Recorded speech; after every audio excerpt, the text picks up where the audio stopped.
Hi, this is Paul. I made the video that I released on Monday on Friday, and over the weekend I've continued thinking about the video, as I usually do, and thinking about some of the ideas that are in it. Now, again, some of them focus on this video that I did. I presented most of the video in the video, Naughty Boy of Evangelicalism, Doug Wilson. And doing this, I knew full well that some of you, Nate on Twitter, it was on Twitter, or no, it was in his YouTube comment, basically said, if Doug Wilson's in it, I'm out. Oh, okay. And I know that there are others for, if David French is in it, I'm out. Oh, okay. And I think that's, I don't know. It always strikes me as a little funny. I can understand how you might not be interested, but I found some interesting ideas in his video that I very much wanted to follow up on. So in the video, there are a couple other things that I found this weekend. I'll just read some of the Substack that I wrote this morning. A few years ago, I heard about Doug Wilson's relationship with Christopher Hitchin. Talk about an odd couple. It made sense. It makes sense, though. While many new atheists have zero regard for what they see as religion, they also don't respect religionists who are also cultural sycophants. Part of what I think makes Doug Wilson attractive to people is his boldness, sincerity, and dare I say authenticity. In the realm of the secret sacred self, authenticity is for many sufficient truthiness. And that's where things get really weird, because I've also done some videos recently about the secret sacred self, and so Doug Wilson is about as authentic a guy as you will find on YouTube, in the sense that he sure sounds authentic and convinced of what he's saying, that what he's saying is true. And he's clever and he's articulate, and so he's going to gain an audience. Any true believer worth their salt is frustrated by the condition of the world and sufficient and confident that if there is a God in heaven, their cause will be vindicated by history. That's a little bit of an overreach.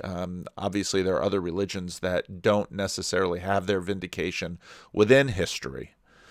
This is part of the reason for the collapse and mistrust of Big Eva in the minds of many. They come off as trying to be apologists for what the cool kids believed 10 years ago, while still keeping their Jesus and their Bible. While the cost of being seen as one of the cool kids is no longer requires the charisma or genetics needed in high school, but rather some cool conformity posting on social media. Now, there are a couple of very interesting articles that I got downstream of the conversation on the Stoa. The first of the two is all hail the fire hose of bullshit. And really, I thought both of these articles were quite good in terms of looking at a lot of the sense-making stuff that's around today. And so I linked actually the second one in my Substack. I thought the idea of the neo-social group, hyperconnectivity, rapid measures within minutes between any two members of the group as possible, and messages can be seen directly or indirectly to a majority of key people in the group within minutes of the same process. Homogenizing force. There's a social force which pressures members of the group to conform to a certain position or face separation from the group and possibly other consequences. 3. Total or near lack of rigor. On the position in 2, the vast majority of the members of the group do not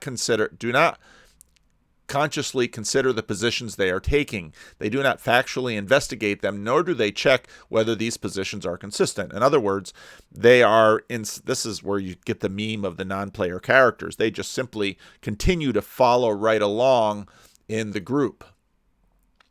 The cooler evangelicals, sort of like youth pastors whose qualifications for the job often was just coolness in high school, have simply decided that there is little sunk cost in putting Jesus in the friend zone and lit out for the territories. This relegates Christian soldiering to the perpetual rearguard action, meaning that on the culture war front, the Overton window just always seems to be drifting left. This helps my understanding of the hatred of the Christian right of Big Eva headliners like Skye Jethani or David French, even when I think they give a measured and sound analysis of a culture war topic. As I mentioned in that video, I thought their analysis in French Friday was quite good. The stage is set for someone who can quote Saul Alinsky to own the libs in defense of Canadian truckers. And I've watched a few of Doug Wilson's videos, and again, the dude is smart, the dude is clever, the dude is articulate, and he knows how to pack a punch with his writing. And his videos are pretty much him reading his writing on screen, and he reads well.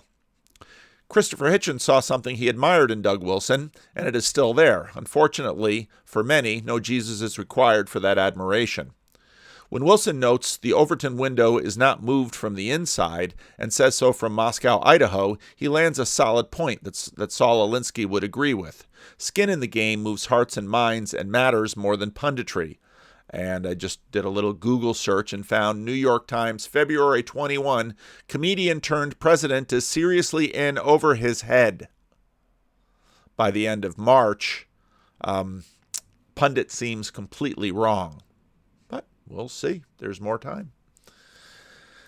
The same weakness holds to the right as well as the left. Like, subscribe, retweet, and share are easier than moving to Moscow, Idaho. Call me when he takes Boise. I found the Power Escape Dominion rubric in this Big Eva takedown video helpful, and I'll likely lift it for an upcoming video. And here we are. I, of course, wanted to check out the source, and here it is. And you can read the rest of the Substack if you want. It's there. Oh, come on, you can do this. Link is bad. All right, link is fixed. Now, right away, what strikes you when you get to this Gary North, now I knew Gary North was part of the re-constructionist, dominionist, Rushdoony group that is a little segment in American Calvinism. They're unlike a lot of the other groups in that they're post-millennial, which means that they have an eschatology that assumes gradual improvement right up into the eschaton. What's interesting is that was the predominant eschatological position of the progressives before the First World War. And so this is sort of where these things come together. That was the establishment dominant eschatology of the establishment Protestants that emerge from the Civil War. And he goes into some of that history here in this article. I'll put the link to the article below in the show notes, and you can find it in the Substack piece. I'll put the link to the Substack piece in the notes as well. But what I was really interested in was this rubric of the war between three types of religion. Now, if you know anything about Christian Reconstructionism, this is sort of a classic text. And Christian Reconstructionism, especially for the Reformed camp, gets sort of weird. And you can note it even just by the title, Gary North's Specific Answers, Wealth-Building Strategies. This is sort of where dour, strict Calvinists meet prosperity gospel charismatics. Not at all in terms of how they behave, but to a degree in what they believe. As we continue to talk about what we mean by this large and far-reaching word religion, there's almost always an eschatological aspect to that word.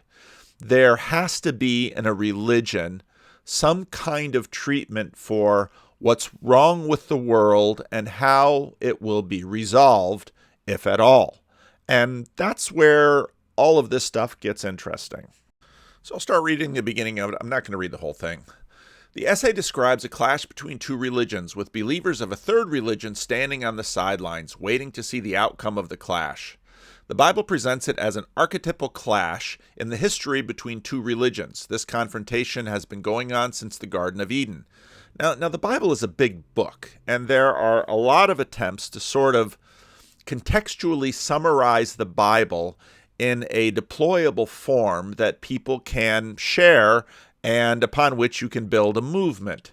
In my own tradition, we have creation, fall, redemption, reclamation as sort of the thematic movement of the Bible. Lately, I've been talking a lot about the reconciliation of heaven and earth. I think that nicely incorporates a lot of the talk that we've been doing about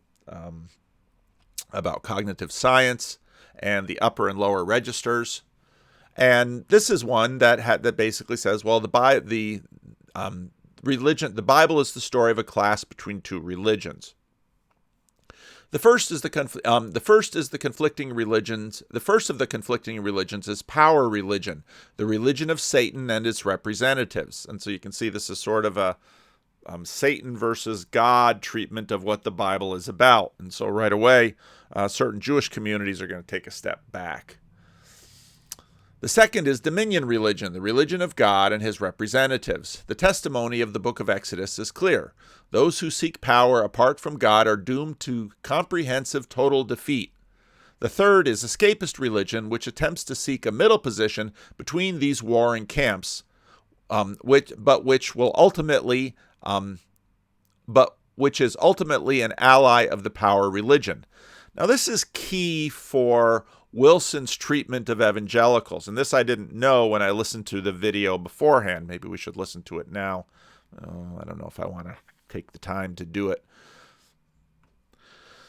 Wilson isn't afraid to name names and call out people, and sort of what he sees along the three realms are the power religion. These are basically the accommodationists that I talked about. They're 10 years behind the cool kids, and the really cool kids have figured this out and just decided to join the cool kids in terms of the flow of history that people imagine within the culture of where it's going. And then there's the people in between, the escapists, and here in this piece, quite clearly, the escapists are pretty much dupes of the power people. Now, I think it's important to note that, of course, the American cultural landscape is not without its religion in the secular realm. And establishment Protestantism sort of already has a religious, and I would say, a dominionist posture. And part of the reason for the hatred of Doug Wilson and Jordan Peterson and a good many other people is that if you're not down with at least the new secular establishment Protestant religionist dominionism, in other words, lining up on the right side of history with all of these people, then you're against them. And so what's interesting is some of the elements of the culture war and the polarization very much come in here. And of course, the escapists are seen as people who can't take a side and so are of no help to anyone and are hated by both sides. And you see this even in the atheist-theist fights. That, well, these religionists, they're just escapists, but their real hatred and concern is held for the conservative culture warriors who want to move the Overton window back over to the right, thus disenfranchising all sorts of people and therefore being racists and homophobes and all of those things. This is the usual pattern of the current situation in the popular culture war. But what about escapist religion? It is a religion which proclaims the inevitable and external defeat of the people of God. In other words, now you have eschatology. Now you basically have your dispensationalists and your premillennialists and your amillennialists. This thing is just dripping with eschatology. The defenders of manifest impotence, therefore, become the allies of temporal power. This religion is dominant in the lives of the Hebrew slaves. They became easy prey for the power religionists, but when the power manifested by dominion religion overcame the pagan power religion, they begrudgingly followed its victors. It is much the same today. Now, as you can see, this particular branch of Calvinism really has a thing for the Exodus story. What's a little bit difficult to notice if you really want to look at the Exodus story is that the salvation effort of Israel comes very much through, obviously, the gods of Israel and the plagues met out upon Egypt, and not so much the ground-sourced capitalism, American founding father Lockean liberalism that this group espouses as the winning formula, which will make Moscow, Idaho, the future of the world. And that's where a lot of this stuff breaks down, at least for me. I don't know, capitalism and American democracy has never been tried. American democracy has led to, via establishment Protestantism, the state of the conversation today. And simply wanting to go back, although, again, if you listen to Doug Wilson, he's a progressivist of sorts, because he has to be, because he's post-millennial and things are supposed to get better. Just moving the Overton window one way or another will not make kingdom come.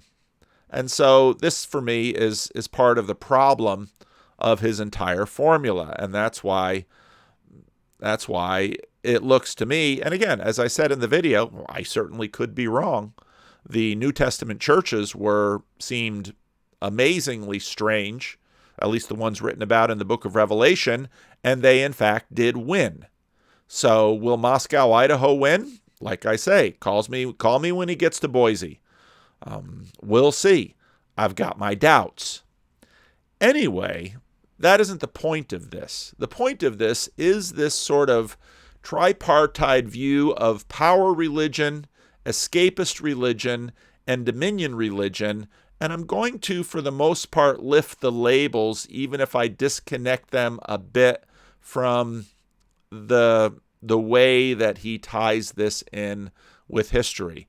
Because even though Doug Wilson is a very interesting guy to listen to, and I learn from him, he makes some really great points sometimes. He makes some devastating points sometimes. I don't think he has much more chance of winning the future than Dugin and the Russian Orthodoxy that can't seem to capture the hearts and minds of the Russian people. Now, we'll see how many hearts and minds Doug Wilson and his crew out in Moscow, Idaho will capture. We'll see. It certainly doesn't appear the wave is going his way. But again, power religion, escapist religion, and dominion religion, a little bit disconnected from the illustrations that are made here. Well, let's look at these three words now. Power. What are power religions? If you look at a lot of paganisms, and you look at the development of religion, and you look at a variety of forms and expressions of religion today, including Christianity, there's a lot of power religion. Religion helps people get what they want.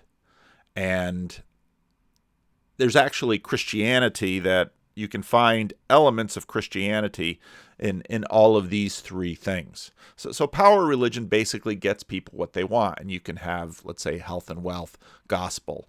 Power religion, I get the power of God to help make me rich. I get the power of God to help triumph over our enemies. I get the power of God to help push back the evildoers. That's sort of power religion. And many religions participate in this, but there's always this power element or dynamic in a religion that we're seeking divine help or spiritual help in order to achieve particular outcomes. Now, when I talk through these things, I want us to keep locale and even time in mind, because this is a big part of it too, because when we're looking at power religions, we're looking at little old me. How do I want power in my life to help me with things? Maybe I want power for my family. I see my children are in trouble, or we need help, or maybe power for my tribe. The Midianites are sweeping in and stealing our grain, and we really want the rescuing God of Israel, who showed up to deliver us from Egypt, to come in and rescue us from the Midianites, the book of Judges, and power for our city, and power for our nation, but power tends to be fairly local and specific and contextual. And then there's escape religion. And again, there's an element of escapism, I think, in Christianity, at least a lot of versions of Christianity. Even though Doug Wilson and his tribe are post-millennial, I would expect that if we would show up at a funeral in Doug Wilson's church, the funeral would be full of a lot of talk about someone leaving this world going to their eternal reward. I've spoken a lot about Miroslav Volf and his observations in the breakdown of Yugoslavia, that in many ways, if you don't have an afterlife within which to have justice finally received on both sides, to have eternal rewards and ultimate justice and ultimate punishment and ultimate reward taking place, you compress the world into this dispensation and things get very violent very quickly. How much justice can you actually wring out of the aging body of Chairman Mao? Can you somehow find in that little aging body of Chairman Mao sufficient justice to make up for the millions of people whose death he was responsible for? So escape is a common part of this, and most Christian eschatologies offload a lot of the future realization of the story into the next dispensation or the life after this world. And this is where the dominion phase gets interesting, because if in fact you think it's all coming here and now, or at least it's all coming here later, well, atheists and ironically dominionists all sort of have the same skin in the game. I'll just read the section for dominion religion. This is the Orthodox Faith.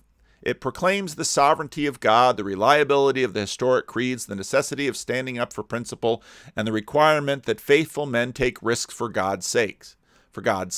It proclaims that through the exercise of saving grace and through the ethical conformity to God's revealed law, regenerate men will increase the extent of their dominion over the earth.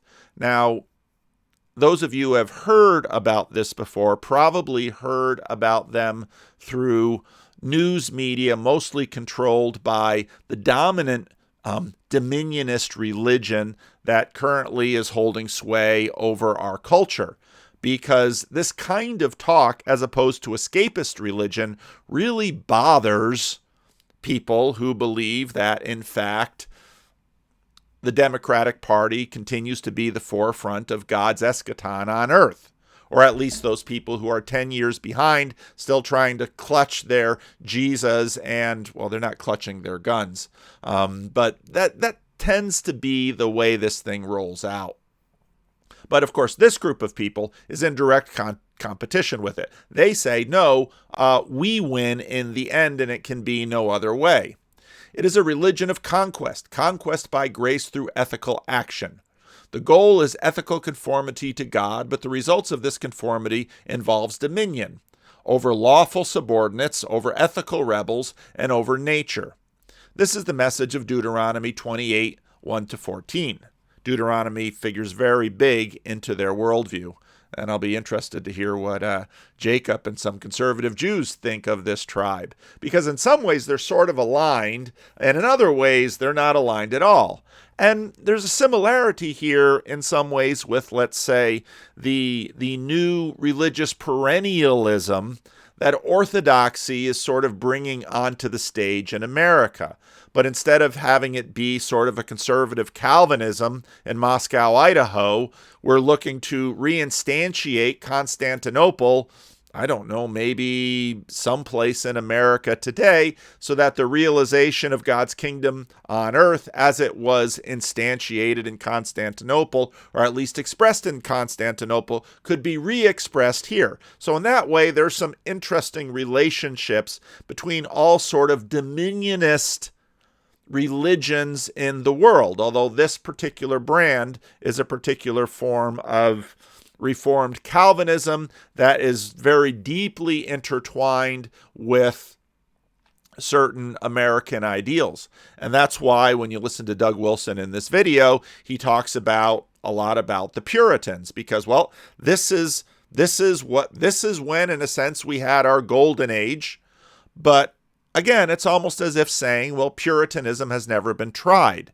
Well, there were reasons why Puritanism sort of devolved into the Unitarianism in the American New England area, and that Unitarianism eventually evolved to one degree or another into the dominant establishment Protestantism that has sort of been submerged now into the pervasive secular progressivism that we see today. So in these dominionisms, let me see if I can write on here. In these dominionisms, so what we find in many respects is Neo-Puritans. Now, these Reconstructionists are sort of post-Mill edition Neo-Puritans, whereas someone like Tim Keller, the Young, Restless, and Reformed, are sort of Neo-Puritans, but, you know, are they in the escapist camp? That's where Doug Wilson puts them, and he's probably not exactly wrong. Islam. I don't know enough Islamic eschatology. I wouldn't be surprised if, in fact, it tends to be sort of post-Mill, and the way that the lack of success of that Islam is having in terms of the dominant world political regime, of course, is part of ISIS and Al-Qaeda. Alexander Dugin is, in a sense, another dominionist, in that the assumption is that here we have the truth and we should eventually triumph over history, and we're in this existential battle against the West. Now, and I would say perhaps for some Orthodox, you sort of have a neo-Constantinianism that is happening now. Here we have the truth. The truth was reached in Constantinople. Unfortunately, we lost to Islam, which of course Islam will continue to put their face in, and off we go. At least in the United States, Doug Wilson is in battle with this post-Christian, post-establishment Protestantism that we see at play in the world today. And of course, Dugin, Wilson, and others want to move the Overton window because, of course, these dominionisms are supposed to be here and now, whereas the escapists tend to be a little bit more, well, is God going to bring this? Are things going to get better? Are things going to get worse? And so I think the charge against me by Wilson would probably be, I have way too much escapism in me, and I lack the courage and the fortification to move to Boise, Idaho, and really bring the revolution in along with the rest of my Reformed brothers. And this gets more interesting, in fact, when you, again, try and look at this at scale, because all of these three sort of function psychologically among us and are impacted by the different levels of scale.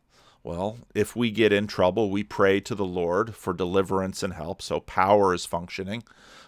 If, in fact, our hopes are not realized in this world, we sort of offload them into the next life, believing that God will, in fact, do right by all the world. And so there's some escapist notions in there.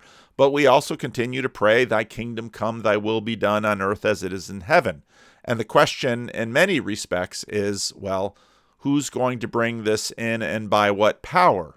So in that sense, there's also sort of a game B going on in here. And so in many ways, Doug Wilson and group are practicing game reformation. We're going to continue the vision of the Protestant Reformation. I don't exactly know how they work all of the ups and downs from Geneva up until now, because there are a lot of ups and downs between then and now. And there are some pretty dramatic triumphs. A fair amount of Calvinist Puritan DNA is in the American establishment religion, but when they just sort of continue to promote what has been basically the ideas of liberals such as Thomas Jefferson, or on the American scene, you have to begin to wonder, well, how pure was that Protestantism? Because the Puritans were not necessarily all that liberal compared to someone like Jefferson, who writes and establishes some of the freedoms. And so there's some real tensions in this dominionist reformed camp that is carrying on the Puritan project of bringing God's kingdom not necessarily to Plymouth or New Haven, but now its next errand out into what's closest to the wilderness, which will be Moscow, Idaho. And you can see some similarities, let's say, between them and, let's say, the Church of Jesus Christ of Latter-day Saints. In other words, there's a lot of historical layers under here which are sort of manifesting into some strange commonalities between these groups. Now, it's a terribly big world, and on one hand, you really have to admire the pluck of these people, but at the same time, one can forgive the skepticism, I think, that a lot would look at and say, is Moscow, Idaho really scalable to all the rest of the world? I mean, it looks about almost as naive as imagining if we just topple Saddam, then an American-style democracy will just birth forth from the soil in Iraq, and everything will be dandy. Forgive my skepticism. I kind of doubt it. Now, where these guys really do tend to shine is when it comes to Big Eva and evangelicalism, because one has to wonder, where does the leadership of this group come from? And that's rather hard, because basically what I mapped out in my little Substack about, well, these are the cool kids just 10 years later, clutching to their Jesus and their Bible and their church. It's kind of difficult not to agree with.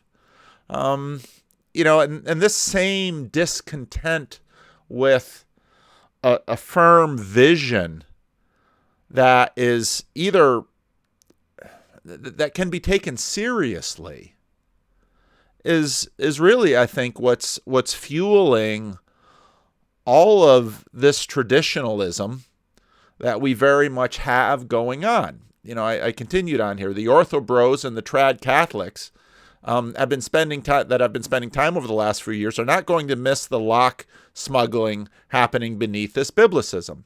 Now, the biblicism of the re-constructionists begins to wear a little bit thin when what you find in the Bible doesn't really look a lot like 18th century American founding fathers. Now, I'm not trying to take a swipe at my own country or my own tradition. And, what's interesting is that if you look at David French's defense and articulation of liberalism, he's a classical liberal in many ways. But then the question is, why does this group just simply seem like sycophants to the dominant culture? This is Mark Galli's piece from October 21 last year. The article on the subtitle, "The American Evangelical is at a Crossroads. Accommodate the culture and politics of liberalism." Now again, when they're saying liberalism here, they're probably meaning progressivism, or embrace the public demands of the gospel. By Jackson Waters and Emma Posey offers a lot of wisdom, but it tries a little too hard to make something of a coincidence. The coincidence was a Christianity Today sponsored conversation between Russell Moore and Beth Moore, no relation, and a conference on the politics of sex led by provocateur Doug Wilson. And provocateur is a pretty good name for who he is and what he's done. Both held concurrently in Nashville, Tennessee in September. we're not going to see Russell Moore and Doug Wilson on stage unless it's set up as sort of a debate, which actually could be quite fun. I'd feel bad for Russell Moore.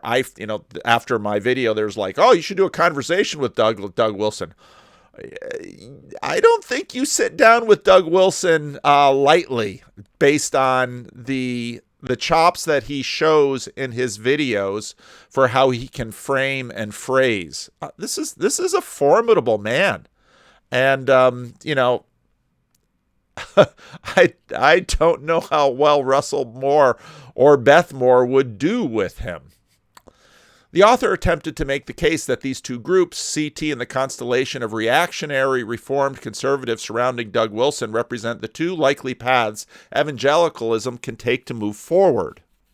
The author was right about CT being one of these, but Doug Wilson and his following are a tiny, inconsequential part of the evangelical movement.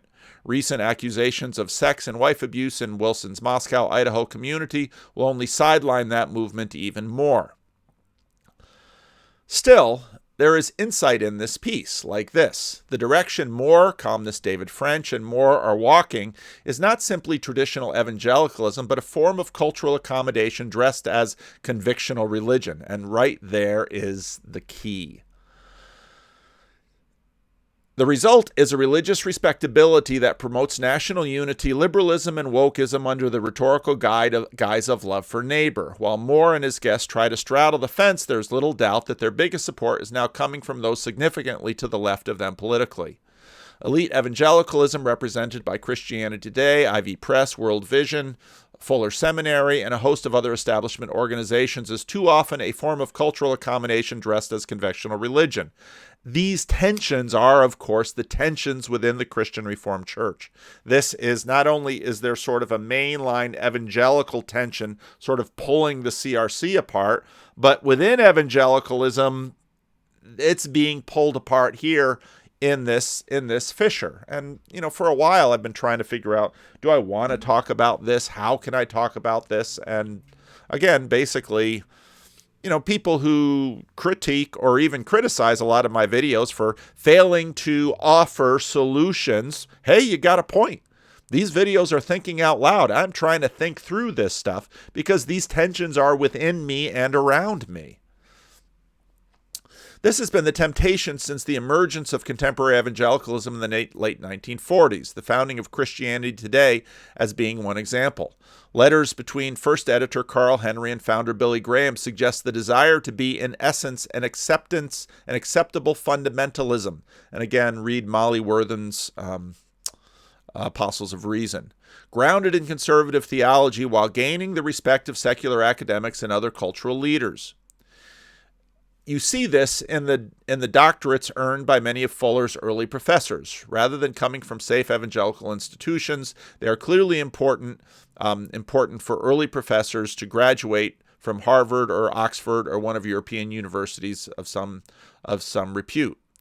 One also saw this in the strategy of Young Life in the 1950s and 60s. The key was to find or convert one of the cool kids, athletes, cheerleaders, class presidents, etc., on the high school campus and encourage them to attend the weekly meetings. Get the influencers, it was said, and you'll increase the number of kids who attend and eventually give their lives to Christ. Indeed, effective evangelism was the one motion, and in some ways it has proven to be an effective strategy. But I don't think the evangelicals have been sufficiently self-reflective to admit their basic and personal insecurities. It's just no fun being an outsider to mainstream culture. We all just want to be loved, and if not loved, at least liked and respected. Elite evangelicals are not just savvy evangelists, but also people striving for acceptance. Now, I don't think you can really argue that Doug Wilson is a sycophant. At the same time, he is certainly going to get a lot of love from other ends of the spectrum. I saw this often when I was at CT. For the longest time, a thrill went through the office when Christianity Today or evangelicalism in general was mentioned in a positive vein in the New York Times or the Atlantic or other leading mainstream publications. The feeling in the air was, we made it, we're respected. This irritated me because I naturally believed that CT's outlook was superior since it was grounded in the truth of the gospel and not secularism. Notice how those things are put like this. And again, I think we have to continue to tease out the relationship between secularism and Christianity, because I think, again, with the recession of modernity, we're seeing the recession of secularism. So I often commented that we had things backwards. The New York Times ought to be thrilled when it gets positive mention in Christianity Today. This tendency has only gotten worse, and as now the mark of successful evangelical writer is to get published regularly in the Times, Atlantic, and so forth. What's interesting about such pieces is that A, such writers make a point that affirms the views of the secular publication on topics like environmental care, racial injustice, sexual abuse, etc. B, they preach in such pieces that evangelicals should take the same point of view. However, their writing doesn't reach the masses of evangelicals who take contrary view and don't give a damn what the New York Times says. If these writers are really interested in getting these evangelicals to change their mind, the last place they should be is in the mainstream press. And again, I see this all the time in my own denomination. In some ways, the labels are so difficult in this. In some ways, those to the left see those to the right as their target of evangelization, and the particular gospel that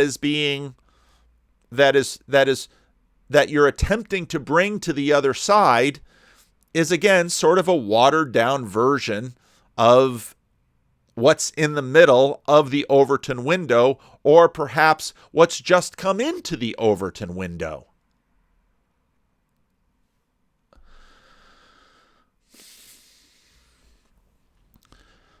And so what are you sort of left with? Overlapping Venn diagrams of Benedict option participants.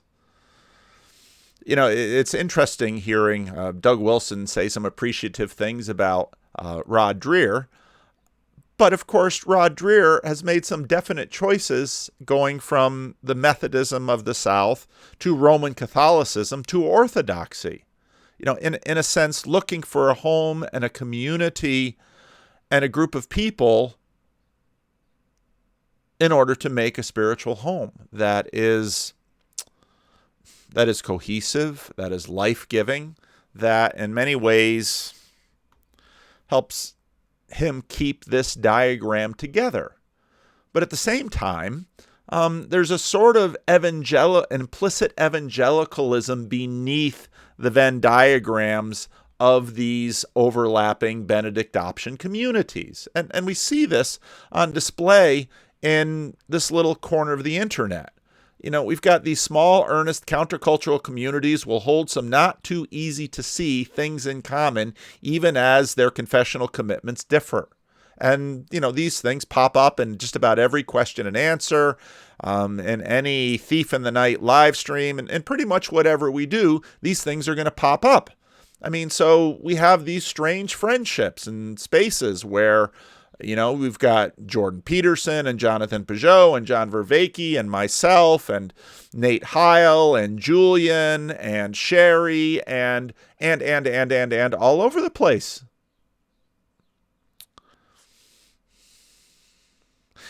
Things like this keep me sort of in the escapist mode. Not just that, but my own biblicism that I see again and again, and you can follow this in my own preaching of the Gospels. It's Jesus who rescues us. And even in the church, bit by bit, as we get on the same page with him, we get many things wrong. And as we're trying to realize faithfulness in our world right here and right now, loving the Lord our God with all our heart, soul, mind, and strength, and loving our neighbor as ourselves, we get a lot of things wrong.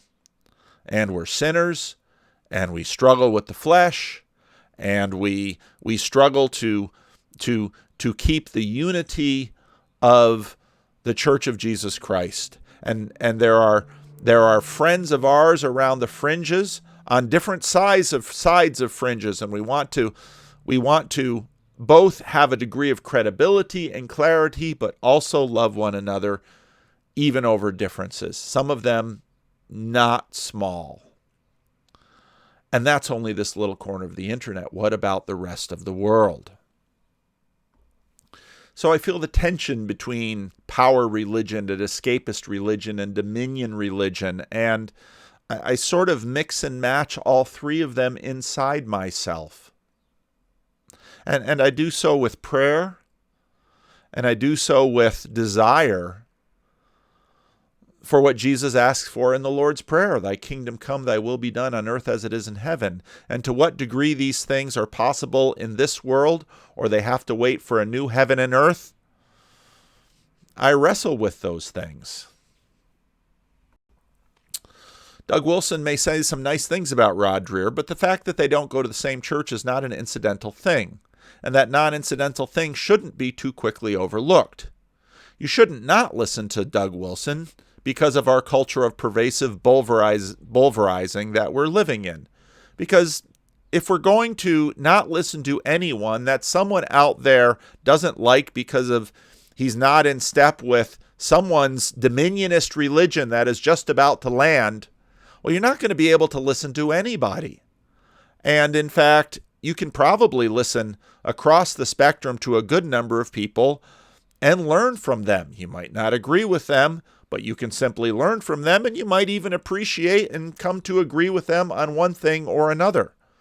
And so one of the things that, again, is impressive about, as Mark Galley calls him, a provocateur, is that at least he's serious and he seems to be in the game. You shouldn't not listen to Doug Wilson because of our culture of pervasive bulverizing we're living in. If he can profit from Saul Alinsky, that other video that he made, the one that I put right here in the Substack about the Canadian truckers, I listened to that 3 or 4 times. I thought it was a masterpiece. There's a reason.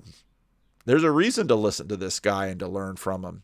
Even if you don't necessarily believe that Puritanism hasn't been tried and that somehow Moscow, Idaho will succeed where Plymouth Plantation and New Haven failed. My guess is that you're not moving to Moscow anytime soon, and if you did, you would probably find you didn't escape from the knotty complexities of life you're living in right now. Overton windows have zip codes. Know that God is great and we are small. So those are my thoughts from the weekend on this, and I'm really curious to know what you think.